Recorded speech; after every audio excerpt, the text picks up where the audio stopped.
Welcome to Dodgers Daily. Casey Porter here. So glad that you decided to tune in. Joined as I am each and every Wednesday by Coach Holt, as you see on the screen. Coach, what can you say about last night? It looked like the Dodgers were dead in the water, as for all intents and purposes they should have been. Then you get a leadoff walk by AndyPages after a 1-2 count. A base hit by Miguel Rojas that seemed to be kind of innocent at the time. Oh my, how they were not. A grand slam by JasonHeyward, a 3-run homer from Teoscar Hernandez. The next thing you know, the Dodgers have hung a 7 spot, a big crooked number, and come back and beat the Rockies. How about it? You just don't see that much in Major League's case, as we know. You'll see it every now and then in college, certainly in high school. But I think I saw this morning the Dodgers, only the 6th time they've done that, trailing by 5 or more, and the first time since they've been to L.A. Yeah. So that this is something you don't see, very obviously 6 years and 6 times in the history of the Dodgers. And what a great, as we know, everybody knows, it goes without saying, there's a bunch of good at-bats in there to get to that point. For Jason to have an opportunity to do that, you got to have great at-bats in front of him, same way with Teoscar. I know Dave Roberts made a comment, just wanted to get Ohtani back up. Well, he gets up, he singles, and then here we go again. That's right before Teo hit the home run. So just it's when you see, it's kind of like a triple play. All of a sudden, a triple play happens. You go, "What the heck? That wasn't that hard. Hell, that was easy." But you just don't see it very much. But you see more triple plays than you do something like this. So, you never know. The Dodgers are reeling, from the loss of Mookie and Yamamoto, and here you go, and you're still in good shape, but still you're reeling. Something like that really, really. I mean, they're big league players. They don't need anything to give them a shot in the arm, but you never know. Something like that, where you're, like you said, Case, dead in the water, and you end up winning the ball game. Just a great, great, great night for the Dodgers. Let me add a degree of difficulty to it, Coach. Anytime you get down 4-0 in the first inning and you're the road team, I mean, those are probably almost as big of odds of coming back and winning that game. So you get down 4-0 as the road team in the first inning. You're down 5 runs in the 9th. I'm not sure I've ever seen a comeback ever with my own eyes. Just that crazy. I mean, that's amazing that you get down 4-0 as the road team, and then you're down 5-0 as the road team and win. Wow. We've probably seen where a 4-0, 5-0, maybe chip away to get it. That doesn't happen very often. Where we'll cut it in half. You got all the old stuff you try to do, cut it in half, keep chipping away, that type deal. But there's no chipping away to get the 9th inning and you're down 5. Chipping is over. You do have to, because you have to have quality bats up and down the line. That's what the Dodgers did. The 2 home runs is all we talk about, but quality of bats by a bunch of guys during that inning, and it's great accomplishment, and that's can be a team, something that can really change your outlook on your team. There's no doubt the Dodgers have got a good team. They don't need anybody to tell them they got a good team. Doesn't need something like this to make that happen. But it's pretty amazing. Like I said, I didn't realize it was so rare for the Dodgers. I know it's rare, but they haven't done it since 1958. It's called passing the baton, Coach. Yep, absolutely. Whenever you're losing like that, you're saying is, hey, if everybody gets on base, we can't lose. Yeah, get the next guy pass up. The baton. Yeah, we all just say next guy up. Get the next guy up. Yep. Yeah, absolutely. And they did a tremendous job of doing that. Let's make no mistake about it. Teo Hernandez went around on the check swing. He definitely did. The umpire should have called that. The Colorado Rockies definitely have a gripe on that. But, you say this all the time, Coach. Blaming umpires, there's a saying in baseball, you can only control what you control. Umpires are not something you control. You can't worry about it. So the really good teams do like the Dodgers do. And, it's frustrating, but you move on and you overcome. So whenever you want to blame umpires, you're forgetting that you made a base running error early in the game. You're forgetting that in the bottom of the 9th inning, you had a bobble at shortstop that your runner didn't bust out of the box and probably would have been safe if he hustled all the way through.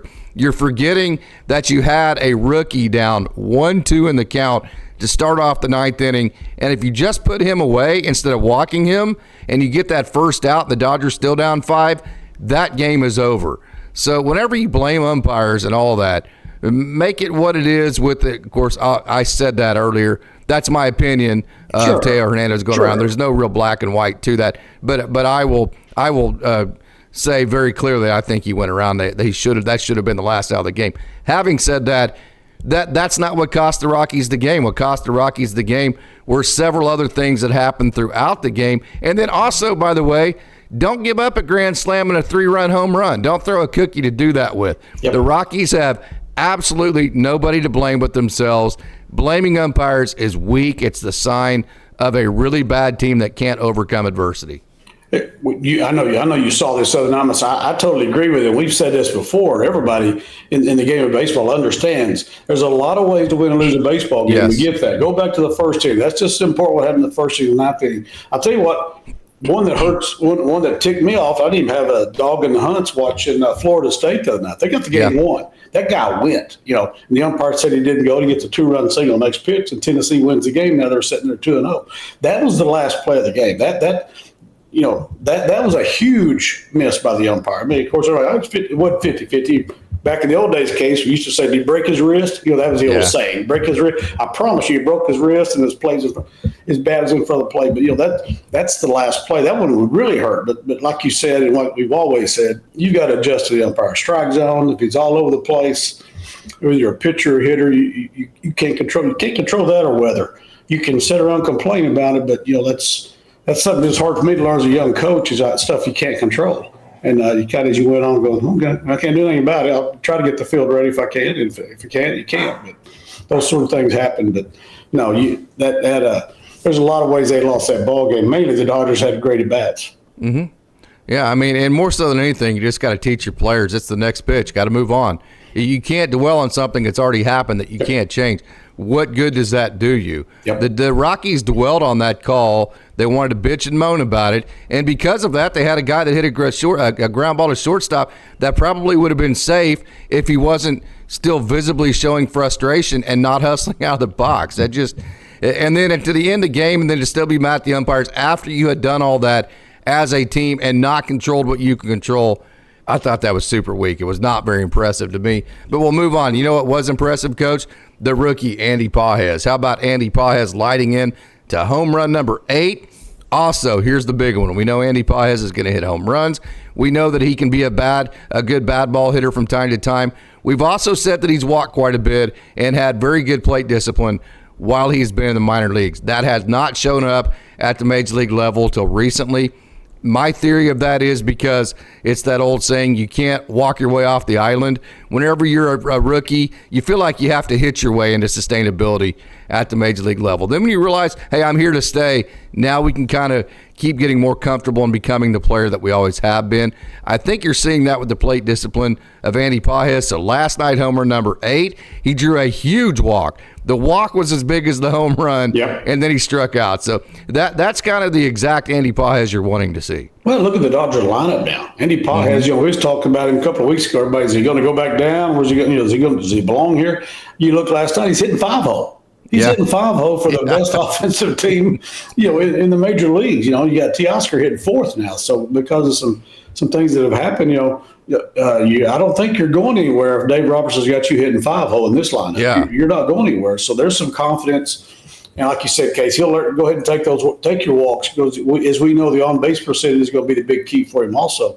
And he's already getting more in tune to what he needs to be doing to stay there. And that's big. Like I said, now you're in the middle of the order, big boy. So I think we've got plans for you. So here's kind of what I'm saying. He went 1 for 3 last night with 2 walks. 1 for 3, what you'll learn, 1 for 3 is a lot better than 1 for 5. Yep. Which is what he would have been if he would have continued to chase the zone like he had done in the past. That's how you keep your batting average up there around where you want it to be at the top end as it possibly can be, is whenever you minimize your nights that you're not going to get 2 or 3 hits, and you go 1 for 3 instead of 1 for 5, or 0 for 2 instead of 0 for 4, something like that. That's how you end up becoming a more consistent player. Yeah, there's no doubt about it. And what you're 333 and 200, that's not hard to figure out, which is better. But the plate discipline is amazing. I always go back to Barry Bonds. I wasn't always a great Barry Bonds fan. I'm a total fan of his talent. And at the end of his career, yeah, he hit he hit everything 500 feet, but he took walks. He didn't ever chase. That's a long-time veteran. He was a great player before all the other stuff allegedly happened, whatever. But, he had great discipline. If they made a mistake, he went out of the ballpark. But he took his walks. People that pitch around him, he's going to take his walks. He's getting on, that comes with, some discipline right there. And that's a big part of the game, especially the big leagues. Those guys are going to throw strikes. You can't chase. I don't know how it's frustrating. Sometimes you go up there, the guy's never thrown a strike, and you got you 3 up and 3 down because you're chasing the zone. We've all seen that. We've all been involved in those deals. But that's a good point. Yeah, the 4 home runs is going to kind of give off the perception that, hey, last night was a boomer bust type of offense for the Dodgers, something that a lot of us, we don't necessarily like because we think it leads to 15 runs one game, none the next. But I'll say this, the Dodgers had 9 hits, 11 RBIs. They had 7 walks last night. This is an offense that when they're walking, we saw the night before they walked the exact same amount they struck out. Last night they had 7 walks, just 5 strikeouts. They scored in 5 different innings. 7 guys had at least 1 hit. 9 different guys scored a run. 5 different guys had an RBI. So, yes, the 4 home runs were great, but they were on top of the fact that the Dodgers actually were playing good offense throughout the evening for the most part, at least the way that it ended up in the end. So it wasn't just all about the home runs. It was about walking more than you strike out, spreading out the wealth throughout the lineup to be more consistent. Yeah, if you get 4 solo home runs, you still lose. Yes. There's something to it. There's people on base when you hit those. We've seen that, a lot of solo home runs, and you're like, that's great, wish somebody's on base. But they were on base last time when it counted right there. So, yeah, you can get caught up in that. But as you read down through that, if anybody wants to look at that box score, which I did earlier, yes, everybody contributed to that win. You get the big bangers, the home runs, but the walks, all that stuff. That's how you win a ball game. That's kind of like chipping away. I mean, they chipped away in the 9th inning, basically, is what they boiled down to. They were, as we call it, hey, build an inning. We're all ready. Hey, let's build an inning right here. Don't panic. Get the next guy up. That's what we all do. Absolutely. Yep. And also, when you look at the Dodgers, I say, Coach, we always said in a 7-inning game, 15 quality at bats. A quality at bat was 6 pitches or more. Anything that's obviously hard contact. Anyway, if you get on base, no matter how, that's obviously a quality at bat. So instead of looking at batting average and all that, we always just calculated quality at bats. We felt like if we got to 15 a game, we were most likely going to win. I kind of set that number of opportunities with runners in scoring position for the Dodgers at 15. Usually those are the nights where they're playing their best offense. I was shocked to look, and actually, when you watch a game, you get caught up and you think this or that. Yeah. And a lot of times it's not true what you think. Only 5 opportunities with runners in scoring position. That shocked me last night. Having said that, they got 2 hits. And so we say it all the time, pitching defense. Of course, the pitching last night wasn't really a big part of that, but the timely hitting. So if you're not going to get the quantity of opportunities with runners in scoring position, then you have to have the quality. You have to have one or the other. Yep. So if you're not going to get as many opportunities, you're going to have to come through when you get them. The Dodgers did that last night. Yeah, there's no doubt about it. Your quality, that's a good way of putting it, Case. How many times we've said to kids, hey, you don't have to get a hit to do your job right here. You got run, move the runners over, hit behind the runner, get the guy to third base for less than 2 outs. Whatever, the infield's in, or the infield's back, hit the ground ball in the middle of the field, you score a run. You're 0 for 1, but you did your job. So there's a lot of ways of looking at it, and that's the way the game of baseball is played. If everybody could hit 500, you wouldn't have to worry about that stuff. It doesn't happen. So you have to be doing stuff where you're not getting, it's not a sacrifice fly. If I hit a deep fly ball to right field, move the guy from second to third, it's not officially a sacrifice fly. It still counts against you, but you did your job by moving the runner over, hitting behind him. So that sort of thing. There's a lot of ways to do that, to do your job without getting a base hit. Or you drew a walk like AndyPages did, or you hit one about 17 miles an hour, just putting the ball in play instead of striking out, and you get rewarded with a base hit, things like that. So it's going to be a scramble. The left side of your infield is gone, Coach. I mean, your shortstop and your third baseman, 2 guys that are, one of them is probably a Hall of Famer, and the other one's a definite all-star, right, Max Muncy. So, I mean, you're talking about one of the best run producers the game has seen in the last say 5 or 6 years, and Max Muncy, a Hall of Famer. You can't just lose the left side of the infield and just say, I mean, I get it, it's next man up. You have to have that mentality. Yep. But it's not. I mean, there is no other next man up. There's nobody that can replace MookieBetts. There's nobody that can replace Max Muncy's production at third base until he gets back. So you do have the next man up mentality. Having said that, it's just going to be a scramble. I mean, it's going to be different lineups, different guys each night are going to have to get hot and really help the team from that aspect. You're not going to be able to rely on 3 Hall of Famers at the top to win every game. Yep. So what has to happen in this situation is that everybody has to become more consistent, because everybody now, it's more important that everybody does their job and not just the top 3 or top 4 in your lineup. Well, it's like we talked last year. I mean, this year we lost the whole left side of our infield. Last year we lost our whole starting rotation. And also we got the Oklahoma City guys up there and when the race was tight and having to produce, but you don't replace your whole starting rotation. You have a bunch of guys that contribute, that come in and do things. What happened last year? Those kids, a lot of them made a name for themselves. A lot of them it's been life changing for some of those kids. They came up and pitched last year just because they had to. And like you said, now the analytics are going to be bad. Or be big for the Dodgers. Yes, right. Yes, good point. Who are they pitching now? This guy is hitting 350 against this guy. He's starting at 30. I mean, the Dodgers are great at that stuff. All teams are now. They have all the information they need. But the analytics are going to be important on who is playing third and short, who we face. Is a righty, lefty? What's his lifetime average against this guy? All kinds of stuff.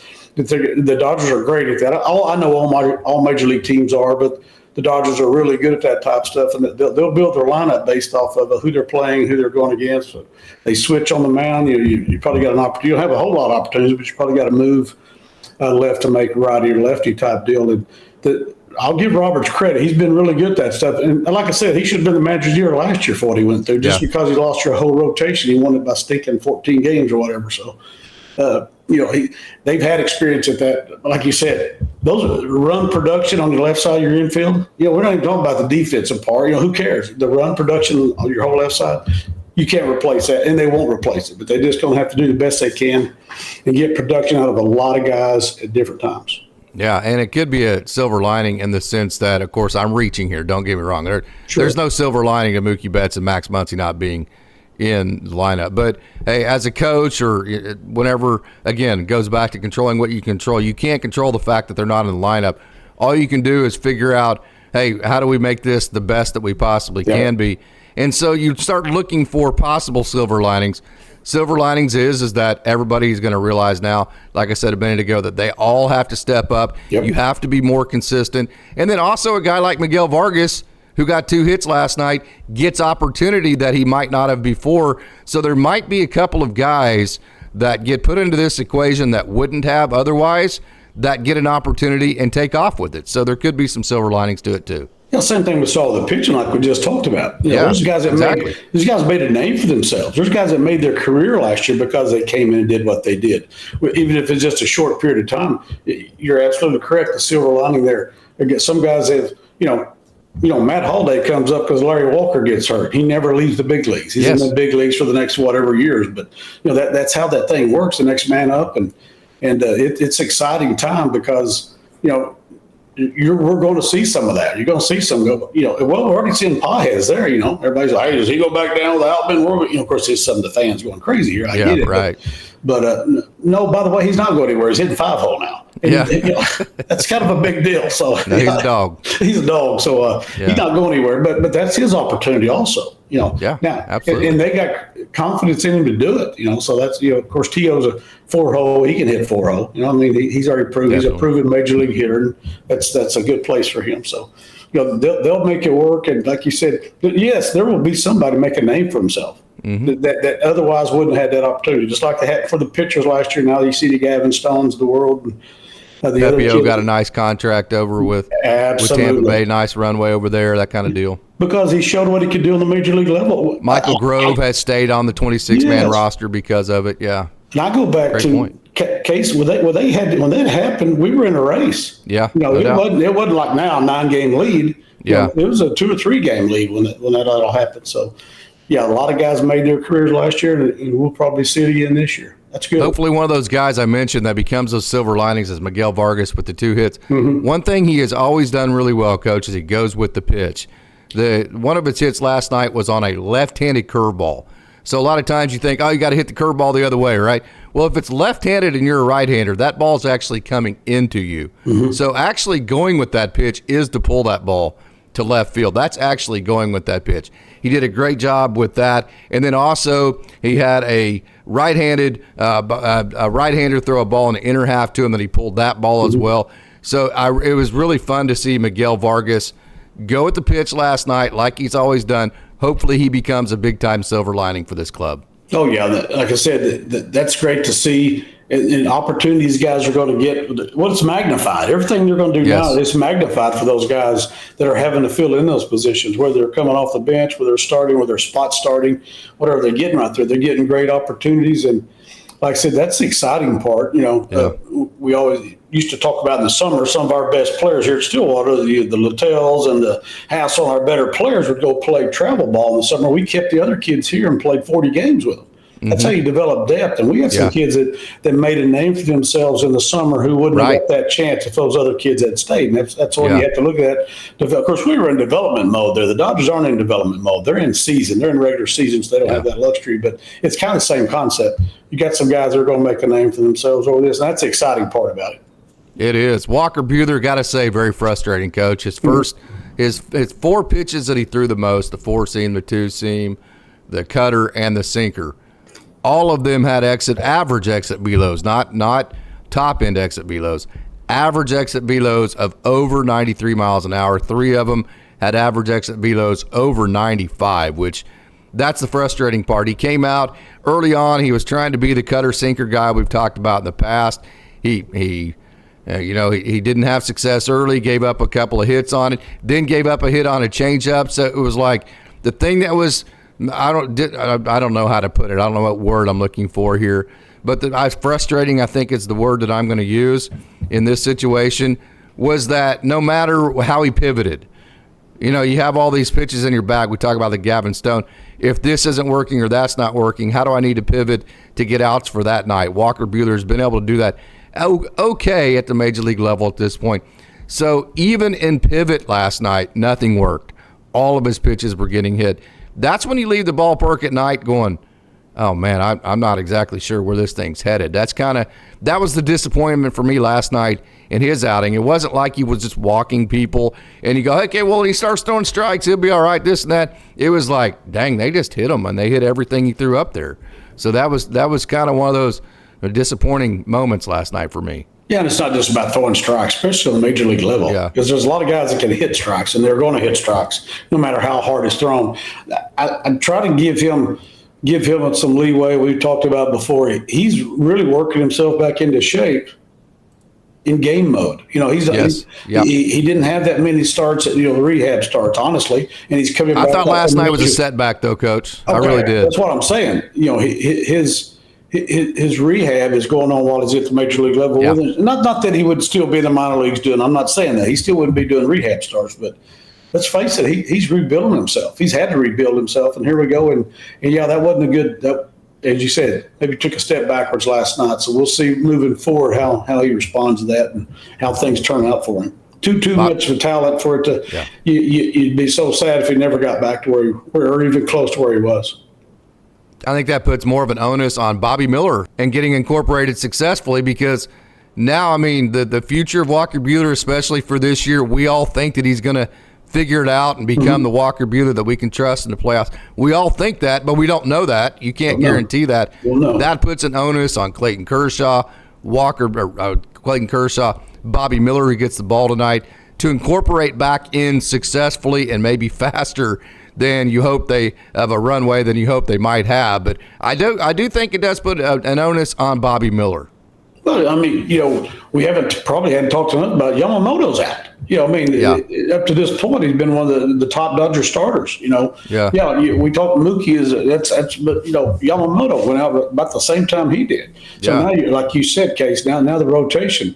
hopefully we don't lose any more than the one guy we've lost. But that was kind of a top line guy that you had there. I don't care about how much money they spent on. We all know it's a bunch of money, but he was getting quality starts. He was getting better each start, and that's a bad thing. Like I said, now Bobby Miller, hey, you're still getting your start, but next man up. So now we got a hole in our rotation. Who's going to fill in the slack?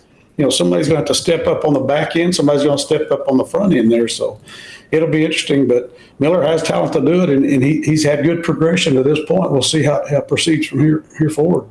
Yeah, I think the Dodgers are hoping that, kind of like it did with Walker Buehler with his velo. His rehab outings, Bobby Miller's, haven't been great from a results perspective. Mm-hmm. But I think they're banking on the fact that he is such a competitive human being that a major league mound will fix a lot of the issues that he's had in his minor league outings. Because, hey, man, we've all been to Oklahoma City and Tulsa. They're great environments. They're wonderful environments. They're great places to play, but they are not major league environments. It's a whole different enchilada whenever you get on a major league mound. So I think the Dodgers are banking on his competitive element kicking into warp speed or warp drive, if you will, when he gets back onto a major league mound. Oh, yeah, no doubt about it. And well, he has the talent. We all know he's got his talent's off the charts, and you just hope, you're just waiting for it. And he's getting better. You see progression. You see that sort of thing, and now it's kind of, we really need you. We needed you the whole time. We needed you last year. Don't get me wrong. It's never been we didn't need you, but now we need a little bit more. Everybody's got to everybody's got to step their game up just a little bit now with Yamamoto out. Yeah, British gas, man. Michael Peterson, he made his major league debut, Coach. 30 years old. He was drafted by, I get him backwards sometimes, the Brewers. Don't quote me on this. Brewers, Rockies. He's been in both organizations. Matter of fact, he is with Albuquerque, and Albuquerque never gave him a chance in the major leagues. Albuquerque is the AAA affiliates of the Rockies. And so, matter of fact, Michael Peterson has been drafted 4 different times. That's why I get it all kind of. I'm not looking at it right now, so don't quote me on all that. Right. Just know that he's 30 years old. He's been a journeyman. He's grinded. He was with the Rockies, the organization that he made his major league debut against.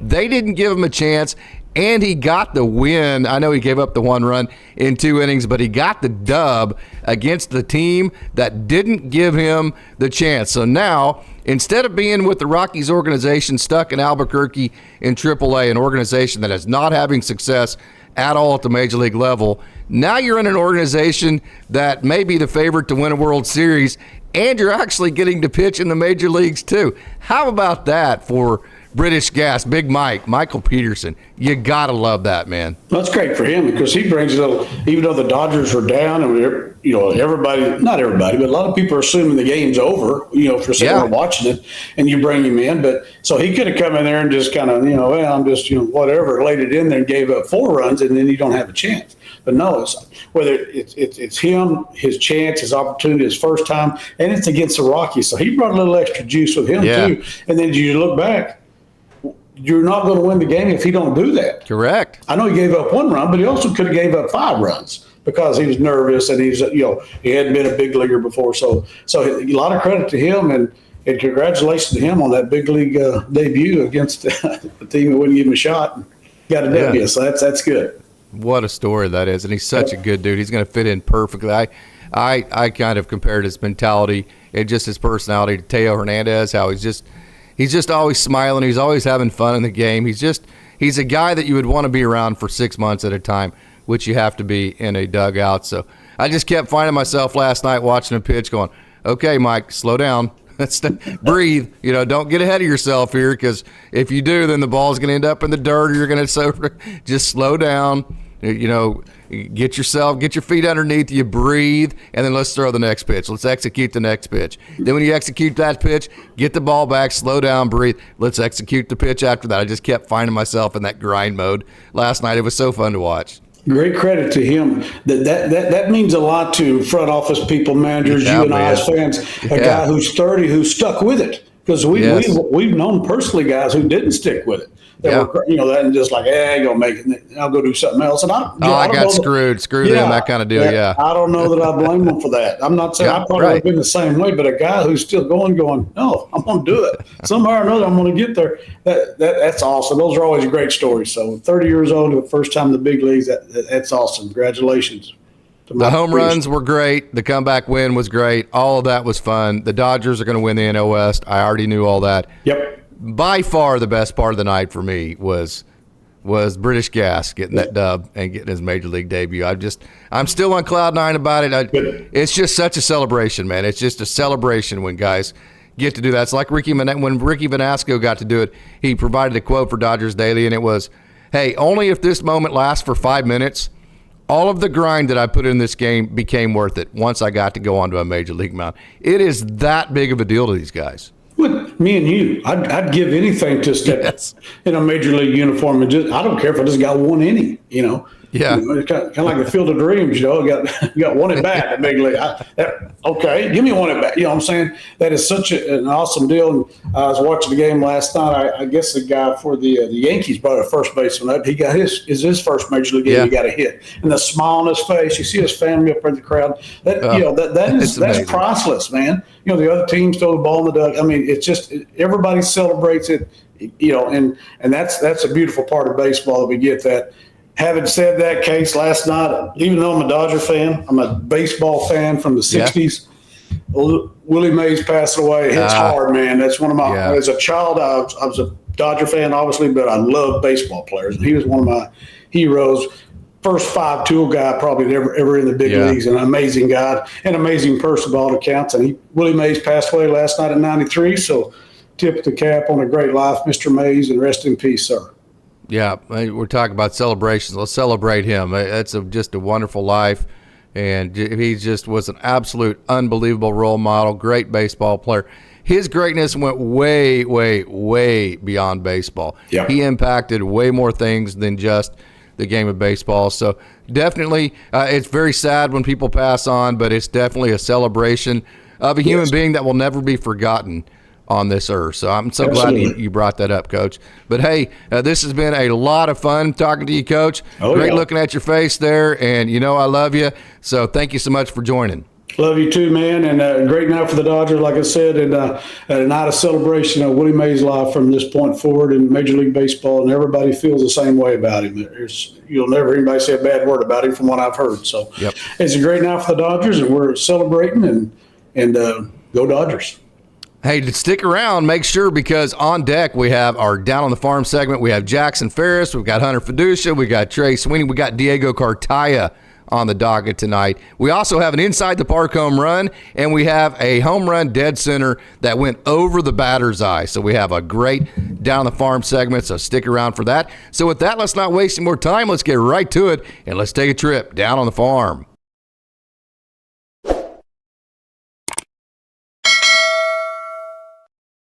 Going to start our Down on the Farm segment as we do each and every time down in Single A Rancho Cucamonga. And how about this for the, hey, you see something new every time you show up to the ballpark moment of the day? This is Juan Alonso who nails one to dead center field. The ball gets wedged underneath the center field fence. The center fielder holds up his hands like he can't get to it. Same with the right fielder. Umpire, you'll see here in a second, comes and runs out and checks the ball. Umpire looks at the ball. Now watch this. He gives the safe sign, which means that he thinks that the center fielder should have made a play on the ball.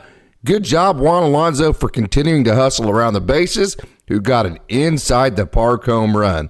So that was a lot of fun for the Rancho Cucamonga Quakes on Sunday. Juan Alonso, who had 3 hits in the game, has been hitting very well as of late. So good job, Juan Alonso. That's why you always hustle and you wait for the umpire to tell you what the call is going to be. Logan Wagner, the more I get to watch this guy, the more I like. Look at him turn on this ball to right field, right over the right fielder's head. This is in Fresno. Actually, from action on Sunday, we haven't covered the Rancho Cucamonga Quakes in the last couple of shows, so we're going to go back and do a couple of games. This is from Sunday afternoon, but this was him just getting started. Kapow! This young man has a world of power. Do you see the ball anywhere? I don't. He absolutely cleared the hitter's eye in Fresno. That is a spacious park. That is a long ways away.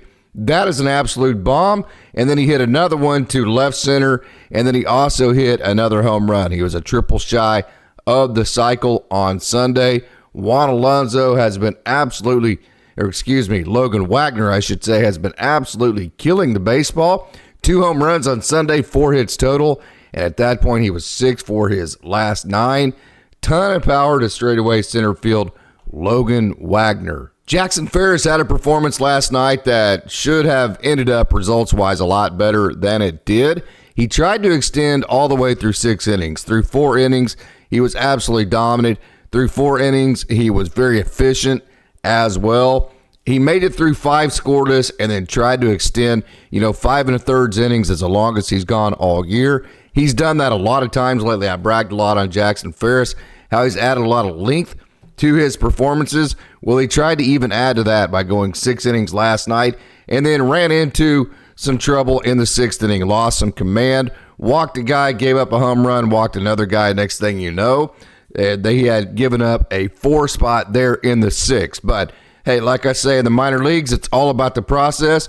You're trying to push the limits and push the envelopes as to how far you can extend Jackson Ferris. We have seen a resurgence in the Dodgers system of them wanting their starters to go deeper into games. And so trying to push Jackson Ferris through that 6 innings just ran out of gas a little bit. He had 7 strikeouts, as a matter of fact, through 4 innings. He had 8 strikeouts through 5 innings. And all in total, he threw a 5 1/3 innings, 2 hits, 4 runs, 8 strikeouts, 5 walks. All 4 of those runs were after he ran out of gas in the 6th inning. So other than if you want to say, hey, we need to get, we've talked about that magical number, 6 innings. We need to get Jackson Ferris to where he's consistently getting to that 6 innings.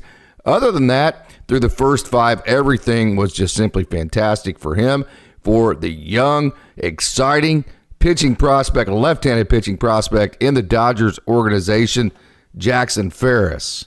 More from Chris Newell, who had a good night last night. 2 hits for the Loons, as a matter of fact, including this double that you're seeing right here that he pulled down the right field line. This was double number 12. He also added a 2 RBI single that you're going to see here in a little bit. This single that you're going to see, I love that swing from Chris Newell. Just a really flat type setup and really tall. I like the tall backside to it. See this backside? That's kind of an older deal. A lot of guys like to get into the backside. As a matter of fact, you see like Alex Freeland, you see Corey Seager, their backside like Mickey Mantle almost drags the ground. I won't say it's a old school or new school. It's just a little bit different as far as guys go, but I love the tall backside. See how tall that is? And he makes this power L right here. This is an L right there, and that's an L right there. The closer you can get to an L, the more athletic you become, and typically speaking, the more power you generate. But Chris Newell, a very, very, very tall backside. And then it also, you can see slot right there. So slot is with the hands at the back of the zone. That's why he's able to generate power. And then also now turning the barrel is going to be the determining factor as to the consistency. Look how flat he came through the zone right there with that swing. Watch how flat that swing is. That is awesome right there. Great job, Chris Newell. And that's why he made solid contact on that double there. And then here is the single in the 10th inning right up the middle for Chris Newell that actually brought the Loons within 1. They were not able to cross the finish line and tie the game up. So you saw a pitch up in the zone for Chris Newell. How does he handle the pitch down in the zone? Let's watch it here. Here is slot to the back of the zone like we were talking about earlier. So now instead of the ball being up where he can just stay flat at it, now he's going to have to really drop that barrel down on the baseball, and let's watch him do that. Turn that barrel at the top end down to the ball right there. Good contact. Right, see how deep he let that ball get? That is very, very deep. Most hitters, especially hitters that hit for power, hit the ball about 4 to 6 inches out front. Newell let that ball get very deep, and because of that, he was able to hit that outside pitch and serve that thing into center field for a base hit. So, hey, how about this for Chris Newell? He leads the Midwest League in home runs with 18. He also leads the Midwest League in RBIs at 49. He's second in the Midwest League in walks at 44 and 12th in stolen bases. Stolen bases at 16. So that is definitely the definition of dynamic. That is the definition of Chris Newell. Orlando Ortiz Mayer had a good outing last night for AA Tulsa as we work our way up to the AA level. 5 innings pitched, 4 hits, 2 runs, 7 strikeouts. That's what I like about it, the 7 strikeouts and 1 walk. So Orlando Ortiz Mayer starting to strike out a lot more guys. And that's not at the expense of walking more either. We always talk about Mayer to where he's kind of like that Landon Knack guy that's going to give you distance. He's a professional executor. He's going to execute 4 to 5 different pitches, locate, sequence, work to soft contact, something of which he did a good job of last night, but now he's adding a little bit of swing and miss to his arsenal and to the way that he is actually executing. So if Orlando Ortiz Mayer continues to add swing and miss, that's going to be a situation to where he becomes that just that much more valuable in this Dodgers system. So really good start last night for Mayer. Another thing too is that he gives distance almost every time out, and it doesn't matter, hey, if he gives up a run or two early in the game, it does not bother him. He continues just to grind away and eventually gets to the finish line with a good start for his team. So good job last night, Orlando Ortiz Mayer. Michael Hobbs' stuff was really, really good last night. I like how he's throwing that sinker, that one right there, to left-handers. That's a pitch that is moving away from hitters. Hey, if you want to be ambidextrous and get both right-handers and left-handers out, you need a pitch that moves away from both sides of the plate. So the cutter would move away from a right-hander, which he's throwing, to go with that huge breaking ball, that slider. His slider has so much depth. He kind of hung that one. So he has the cutter that turns that slight left to get away from right-handers, and then now he has that sinker that has that slight turn that moves away from lefties to add with a good four-seam that he threw a couple of times, and then his just ridiculously good breaking ball, that slider that he throws. So I really like the mix. Antonio Knowles, that we're going to talk about here in just a second, is kind of in the same boat here where they're throwing that cutter, slider, and they're getting that slider up underneath left-handed swings, but they're mainly throwing, maybe a two-seam to slide it away, and then a cutter and a slider to get up underneath them. I like that combination and the sequencing that both he and Antonio Knowles are executing right now. It is very effective. Michael Hobbs last night had 2 strikeouts in his 1 inning scoreless. So good job, Hobbsy, the all-time saves leader at St. Mary's. We mentioned Antonio Knowles and how he has kind of a similar setup in terms of pitch mix. There is that nice slider for Knowles. He also has that two-seam. There's that nice slider that he throws. But watch this two-seam here in a minute. Start on the inside part of the plate, that one right there. That is the one that has really been a game changer. Of course, he's always been really, really good, but he's always been kind of streaky where he'll go on a heater for about a month, maybe 2 months, and not give up any runs. And that's because he's relied so much on his slider. That is an elite pitch. But now he has added this right here. Watch this. See this pitch right here, this two-seam?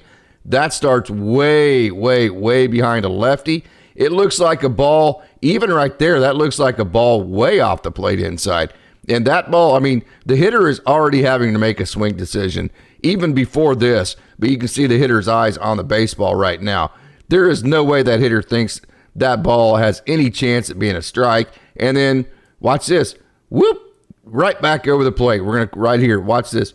Watch that ball come right back over the plate. Actually, let me start that right there. And that ball just hops right back over the plate. That is a game-changing pitch. It is confusing to a lefty because you're having to make up your mind as far as whether to swing at it way before way before that ball actually does hop back over the plate. And then here's the four-seam. So you saw the two-seam. There's the four-seam. He can still blow them right past hitters right there. It's very deceptive. And then also the big time, there's the cutter to end the inning. Kind of the fireman got out of a big jam there in the 7th. And then also the big depthy, there's kind of that cutterish pitch, but then he has that big depthy slider pitch, that one right there that he has thrown for so many times over the years and is so good. So great job last night. Antonio Knowles worked out of a big-time jam. It was super exciting to watch. Edgardo Enriquez, man, this dude is absolutely totally impressive. He was impressive again last night. 3 strikeouts in 1 2/3 innings, no hits. And then, hey, here's the big one. He walked nobody. Look at that slider. My gosh, when you can throw 102 and it's as easy as he makes it look, and then you're able to drop this pitch right here. Oh my gosh, to lefties. That's just not fair. And he's being fast-tracked. Of course, that's not a strike, so we'll see if hitters keep swinging at that type of pitch as he gets more advanced in the levels. But this is at Double-A. These are very, very, very good hitters, and he is just blowing right through them. As a matter of fact, he has yet to give up a run so far in June, and that is with Great Lakes and Tulsa. So, hey, Edgardo Enriquez, there's that fastball at the top of the zone. Continues to impress, had a very impressive performance last night for Double-A Tulsa. Attababy last night goes to DiegoCartaya. Here's what I like about this. Inside pitch, up and in. We've talked about that a couple of times. This has been the pitch that has really given him problems in the last year or so. This pitch is up and in, and what I like about it, you see how he has a negative bat angle going to it. You remember just a minute ago we saw Chris Newell and how flat he got to that high pitch, and that's why he was able to make really good solid contact and hit the ball very, very well. Watch this. See how DiegoCartaya lifts, and the barrel, not only, see, well, look at his hands lifting right here. His hands is definitely lifting up through the ball, and he has a negative bat angle. That makes it very, very difficult for him to get to that pitch, especially up and in. So instead of trying to fight it and trying to pull the ball and probably turning over, just like a tennis racket, turning over that top hand and hitting a rollover ground ball to the shortstop, or swinging and missing, or blocking it off and popping it up to right field, he was able to actually inside out this ball, get good enough contact on it to serve it into right field. So I like that inside out swing. We see that set up for Miguel Vargas quite a bit. And so there's his first hit of the night. And then on the exact opposite end of the spectrum, check this one out. Outer half of the plate right here. Outer half of the plate. So what does he do with that? He actually pulls that ball. That's just the way that his swing is set up. That's the way that he lifts, the way that he has a negative bat angle, meaning the bat angle goes below the hands. Just the way that he does things, he's probably likely going to be the best type of hitter for himself if he actually is inside outing pitches on the inner half and pulling the outer half pitches. To me, that's just the setup that he is, and you can see he absolutely smoked that ball. 2 hits last night for DiegoCartaya. And by the way, he's hitting a little bit better. And the other night we mentioned that he threw a runner out. He called a shutout game. He threw and he had a hit as well. So DiegoCartaya impacting the game for the Double-A Tulsa Drillers. So make sure and keep tuned in on him. Lots of talent. It was a good crowd in downtown Oklahoma City last night at the Bricktown Ballpark. And Hunter Fiducia had another good night. 2 hits as we move up to the AAA level. There's Cody Hosey right there. 2 hits for the catcher for the AAA Oklahoma City Baseball Club, Hunter Fiducia. Look at that swing. I love that flat swing. Let me back that up right here. Just look how we talked about earlier how Chris Newell was a pretty tall backside. That is tall as it gets right there. Hunter Fiducia, a very, very tall backside. Now, what I love about this, see his back foot, his back knee, and his back hip. Look, they're all pointed right at the point of contact. Those tall hitters, but can still get into a pretty good power L. And then also they're able to you tell them to throw your belly button at the baseball. So wherever your belly button and your core right here is pointed, your back knee and your back foot, typically speaking, that's where, it needs to be pointed directly at contact. And a lot of times that can determine where you hit the baseball. So Hunter Fiducia, I really like that flat swing. A lot of mechanics there that are just really, really sound. I mean, just whoever taught him how to hit absolutely understands the fundamentals of how to be a consistent. That's why he can hit velo, because his barrel's in the zone for such a long time. It's such a simple swing.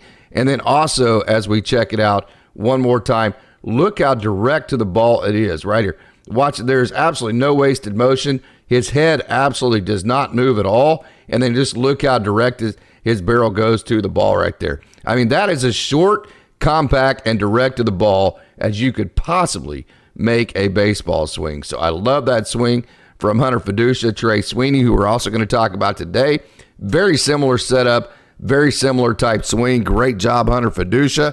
2 more hits last night. He's hitting .351 so far in June, and he has hits in 8 games in a row. He has hits in 10 of his last 11 games, and he's 16 for his last 41. So great job, Hunter Fiducia. So from one sweet left-handed swing to another, this is Trey Sweeney. He had 2 hits last night at RBI. He now has hits in 3 of his last 4 games. Sweeney has doubles in back-to-back games. I love Trey Sweeney's swing, kind of like Hunter Fiducia that we mentioned just a minute ago. A young man that has a really nice, really just simple, direct left-handed swing that I really, here it is again. We saw Hunter Fiducia just a second ago. A little bit more of a violent load for Trey Sweeney. You see him pointing that knob way back to the catcher. That's that stretch there, because now as you unwind almost like that rubber band, that creates a little bit more torque and a little bit more forward momentum for the hitter. And so he loads a lot into his back hip with that front foot. A lot of guys load with the hands by just kind of tucking that front elbow. See how he tucks that front elbow to his chin? So one way you can teach a young kid how to load is just say, hey, tuck that front elbow back to your chin. A lot of guys that want to generate a little bit more power, they will actually take that back pocket and they will point it to the pitcher. That gets them in that back hip right here. Where you want to be is in this back hip. So when you uncoil, you're uncoiling those hips as well as your core, which are the 2 most powerful parts of your body that you're uncoiling on the baseball, of which Trey Sweeney does a very, very good job of, which is why he can hit the baseball hard on occasions. Not quite as wide as you would think with that kind of load. He actually brings his foot down. You would think he would be a little bit wider somewhere out here with that kind of load with his bottom side, but he comes down a little bit more narrow, which means if you're more narrow, you're going to be a little bit taller on the backside. See how tall? Just like Hunter Fiducia. Exact same setup. Tall on the backside, back foot, back knee, back hip, his belly button, all of it pointed right at the point of contact. Head down, slotted very well, right on the baseball, and then he is flat right through the hitting zone. And also a little bit less direct than Hunter Fiducia, meaning instead of coming like this, he's a little bit more around like that, which gives him a little bit more forward momentum to the baseball. But that is just a picture-perfect swing there for Trey Sweeney. You can see he has a little bit difficult time here getting over his front side because he is so narrow.